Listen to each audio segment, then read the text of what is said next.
What extracurricular activities actually help with college applications? Many of you watching this have teens who are busy. Schoolwork and activities galore.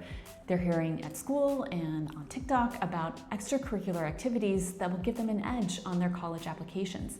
They're comparing themselves to their peers and they're worried they're not doing enough or the right ones. As a parent, you're inundated with offers for camps, competitions, classes, service projects, and travel opportunities that you think might boost your child's college chances, but you're not sure. You might also be feeling the stress of a teen who's having a hard time deciding what to do or who wants to give up on an extracurricular that you think is great, but they're just not interested in anymore. In this video, I'll give tips to help you and your child decide what extracurriculars actually help. Ideas gleaned through years of guiding teens here at Accepted through the college application process. One of the easiest ways to approach this is funneling. Start broad to identify a passion, then narrow down and find ways to lead, innovate, or create something independently. Notice that you can't say funneling without fun. Your teen should enjoy their extracurriculars, not just grind through them thinking it'll impress admissions or you. So let's break down what this looks like from 9th to the summer before 12th grade, the years that really matter. As a freshman, your teen should start identifying what they're passionate about. This is a time to try things out. Encourage your child to try different ways to engage with others around that passion. My colleague, Stephen Tagle, started coaching a 9th grader interested in writing. He encouraged her to try speech and debate, the newspaper, literary magazine, theater, to get a sense of what kind of writing she liked. She's at the wide end of the funnel, beginning to focus her interests and aim for future leadership. That's great for 9th grade. Now, moving into 10th grade, your teen might come to you in a bit of a crisis.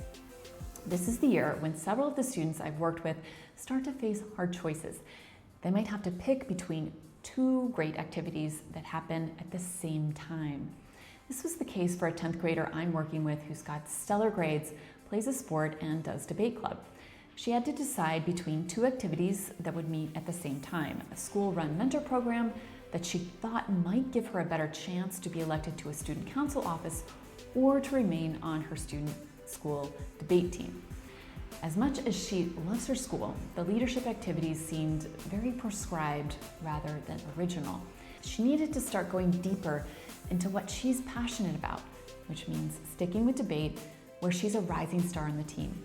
Since she's interested in a career in law this summer, I've asked her to do lots of reading and reflecting about law and government, and we're going to map out her next steps. That brings us to junior year, when students should go deep and level up in one or two activities. That's successful funneling. My colleague, Natalie Grinblatt, worked with a STEM-focused junior who had strong academics but scattered extracurriculars. She encouraged him to start a podcast exploring the intersection of a few of his interests. He developed episodes, interviewed engineers, and leaned into his interest in communication and problem solving. His podcast gained modest traction, and he discussed it in his supplemental essays. It was the perfect blend of initiative, intellectual curiosity, and real-world engagement. And as a result, he got an Ivy League admit, among other schools. But what if your teen faces rejection? Instead of doing the funneling, they're funneled out. My colleague Alice Diamond helped a junior who didn't make the varsity basketball team. He was understandably disappointed, but decided to join the school's unified basketball team, which includes students with special needs. He later described in his Common App essay how the experience changed him. He said he learned the true meaning of inclusion, becoming more self-aware and respectful of people from diverse backgrounds. When the team won the championship, he said the real win was the relationships he built. Now finally, what if your teen works?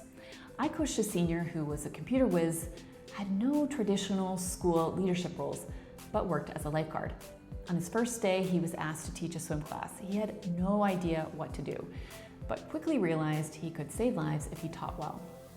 He watched videos and learned how to break down swim moves into easily learned techniques. He found it really rewarding as he saw results. Over the course of 3 years, he rose to the position of senior guard in charge of training others.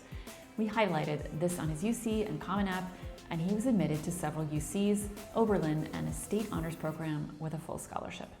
To sum it up, the extracurriculars that stand out show passion, growth, initiative, and community impact. It's best to go deep, not broad. Saying no can be scary, so can forging a new path. But help your teen trust themselves, follow their passion, and create something that excites others too. If you want help figuring this out for your teen, sign up for a free consultation with me or one of my colleagues. We're here to help your child get accepted.